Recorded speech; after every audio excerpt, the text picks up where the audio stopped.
نبی کے سامنے کجاہری بازکم لبازن، جیسے تم ایک دوسرے سے بات کرتے ہو، ان تحبط اعمالکم، یہ نہ ہو کہ ضائع ہو جائیں تمہارے اعمال، وانتم لا تشعرون، اور تمہیں اس بات کا شعور تک نہ ہو کہ اعمال ضائع کر کے تم خالی ہاتھ چلے جاؤ۔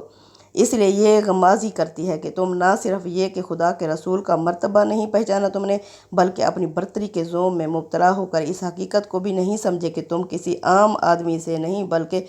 یا اپنے کسی سردار سے نہیں بلکہ خدا کے رسول سے مخاطب ہو، اور اس سے کچھ سیکھنے کے لیے آئے ہو، تو اس کو سکھانے یا بتانے کے لیے نہیں آئے۔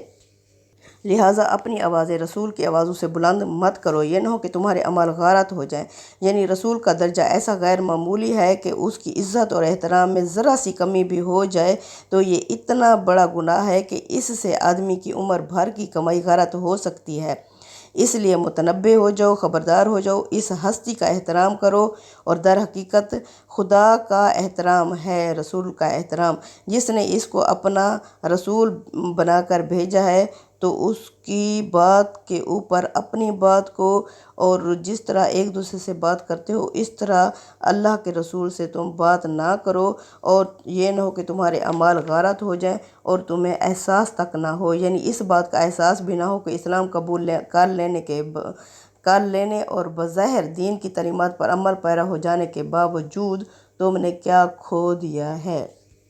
آگے اللہ فرماتے ہیں آیت نمبر 3 میں، ان الذین یغضون اصواتہم، وہ لوگ جو پست رکھتے ہیں اپنی آوازوں کو، عند رسول اللہ، اللہ کے رسول کے سامنے، اولئک الذین امتحن اللہ، یہی وہ لوگ ہیں جن کے دلوں کو اللہ نے چن لیا ہے، جانچ لیا ہے، منتخب کر لیا ہے، قلوبہم، جن کے دلوں کو للتقوی، تقوی کے لیے، لہم مغفرۃ، ان کے لیے بخشش ہوگی، و اجر عظیم، اور ان کے لیے بہت بڑا اجر ہوگا۔ سبحان اللہ۔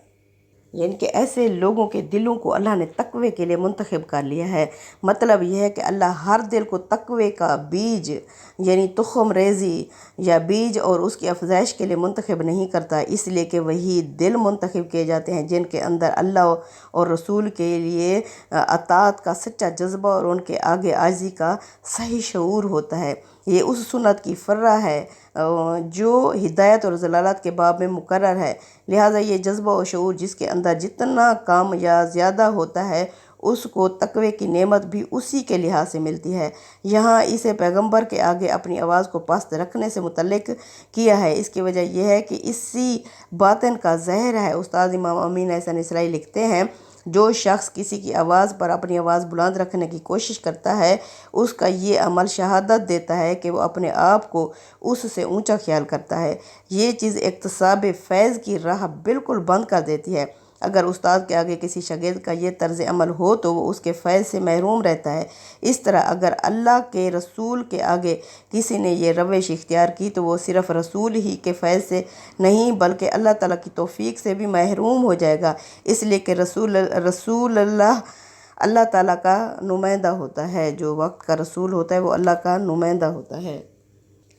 آگے آیت نمبر 4 میں اللہ فرماتے ہیں، ان الذین ینادونک، محمد صلی اللہ علیہ وسلم، جو لوگ آپ صلی اللہ علیہ وسلم کو پکارتے ہیں، من وراء الحجرات، حجروں کے باہر سے، اکثرهم لا یعقلون، ان میں سے اکثر ہی عقل یا سمجھ نہیں رکھتے۔ یہ انہی لوگوں کا طرز عمل بیان ہوا ہے اوپر جن کے انداز گفتگو کا ذکر ہے۔ اس کا باعث وہی پندار تھا، وہی غلط فہمی تھی جس میں یہ لوگ مبتلا تھے۔ ان کا خیال تھا کہ رسول اللہ صلی اللہ علیہ وسلم کو ہمارا احسان مند ہونا چاہیے کہ ہم نے آپ کی اطاعت قبول کر لی، لہٰذا ملنے کے لیے آئیں تو آپ کو چاہیے کہ بلا تاخیر ہمارا خیر مقدم کریں۔ چنانچہ اگر کبھی آپ کو مجلس میں تشریف فرما نہ دیکھتے تو حجروں کے باہر ہی سے آپ کو پکارنا شروع کر دیتے تھے۔ آیت میں ان کی اس ناسمجھی پر ملامت ہے اور اس سے درگزر کرنے کا اشارہ بھی ہے کہ ہر چند ان کی حرکت نہایت ناشائستہ ہے، مگر ان کی اکثریت آپ کے مقام اور مرتبے سے ابھی ناآشنا ہے، اس لیے عفو اور درگزر ہی بہتر ہے۔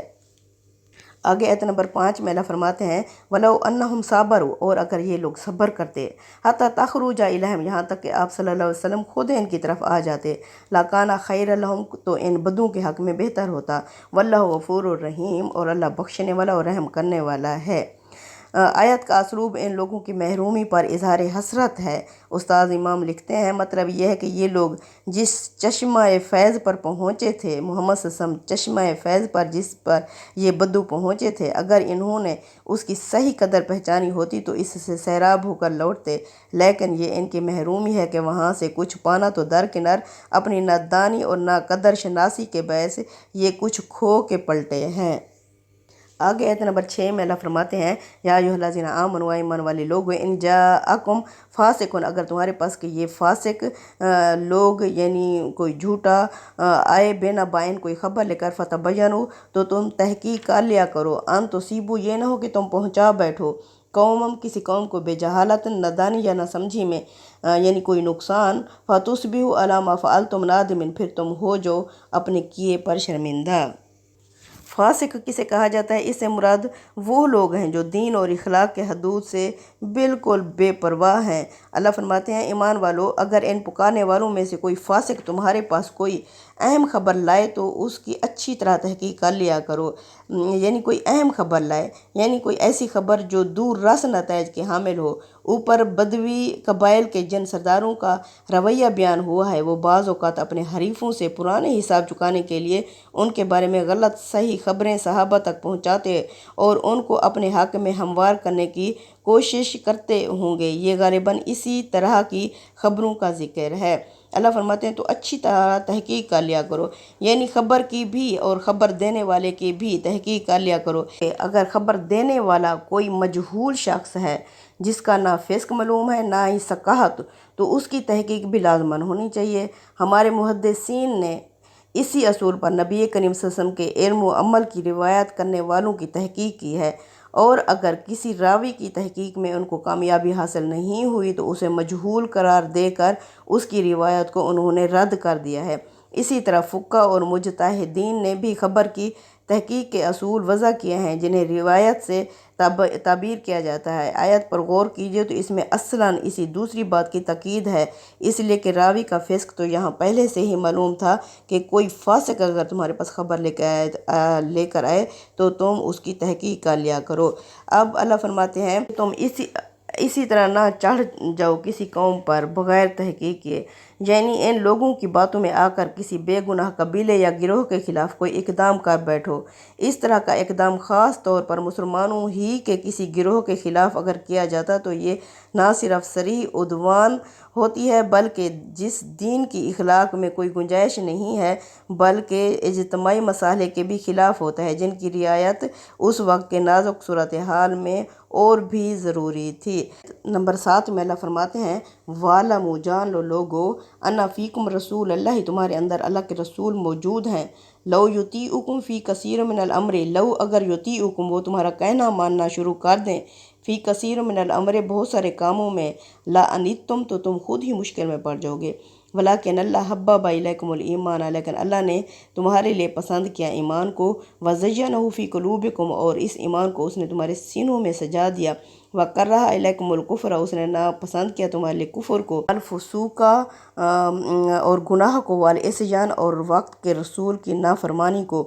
اولئک ھم الراشدون یہی لوگ ہیں جو ہدایت یافتہ ہیں۔ یعنی کہ اللہ فرماتے ہیں جان رکھو تمہارے اندر خدا کا رسول موجود ہے، لہذا کسی طرح مناسب نہیں ہے کہ تم اپنی راویوں پر اصرار کرو، اگر وہ بہت سارے معاملات میں تمہاری بات مان لیا کرے تو تم بڑی مشکل میں پڑ جاؤ گے، جس طرح اس سے پہلے پڑے رہتے تھے، مگر اللہ نے تمہارے آگے ایمان کو محبوب بنایا اور اس کو تمہارے دلوں میں اچھا کر کے دکھایا، اور کفر اور فسق اور پیغمبر کی نافرمانی کو تمہاری نگاہوں میں سخت ناپسندیدہ ٹھہرا دیا، لہٰذا یعنی کہ اللہ فرماتے ہیں اگر وقت کا رسول تمہارا کہنا ماننا شروع کر دے تو تم خود ہی مشکل میں پڑ جاؤ گے، اس لیے کہ تمہاری زیادہ باتیں سنی سنائی اور خام ہوتی ہیں جنہیں تم تحقیق کیے بغیر محض ان فتنہ پردازوں کے زیر اثر کر دیتے ہو، اور پھر انہی کے ایمان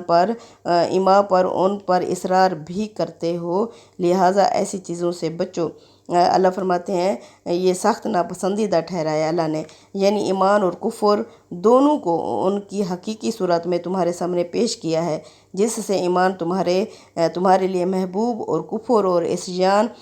مبغوض کر دیے گئے ہیں۔ اس اہتمام کا اب یہ حق ہے کہ تمہارے کسی قول یا فعل میں نہ کفر اور نہ عصیان کی کوئی آمیزش ہو اور نہ ایمان کی محبت اور محبوبیت میں کوئی کمی آئے، بلکہ یہ ہمیشہ قائم اور دائم رہیں۔ آیات میں حببہ اور کرہا دونوں فعل قدامہ کے مفہوم پر ضمانت دیتے ہیں، جس سے وہ اہتمام خاص نمایاں ہوتا ہے جو اللہ تعالیٰ نے صحابہ کو ایمان کا دل دادا اور کفر اور عصیان سے نفرت بنانے کے لیے اپنے رسول کے ذریعے سے فرمایا ہے۔ اسی طرح یہ بات بھی قابل توجہ ہے کہ حببہ کے مفعول کی حیثیت صرف ایمان کا ذکر ہے، لیکن کرہا کے ساتھ کفر، فسق اور عصیان تینوں چیزوں کا ذکر ہے۔ اس کی وجہ کیا ہے؟ اس موقع پر استاد امام امین احسن اسرائیلی نے اس کی وضاحت یوں کی ہے: اس کی وجہ یہ ہے کہ یہاں جن لوگوں کے کردار پر تبصرہ ہو رہا ہے وہ ابھی ان باتوں سے اچھی طرح آشنا نہیں تھے جو ایمان کی ضد ہیں۔ یہ چیز تقاضا ہوئی ہے کہ ان کو یہ باتیں وضاحت سے بتائی جائیں کہ صرف کفر ہی ایمان کے منافی نہیں ہے، بلکہ فسق اور عصیان کے قسم کی ساری باتیں بھی اس شجرہ ملعونہ کے برگ و بار کی حیثیت رکھتی ہیں۔ اس وجہ سے اللہ تعالیٰ نے ان کو مبغوض ٹھہرایا ہے۔ صدق اللہ العظیم۔ تقبل منا انک انت السمیع العلیم وتب علینا انک انت التواب الرحیم۔ آمین یا رب العالمین۔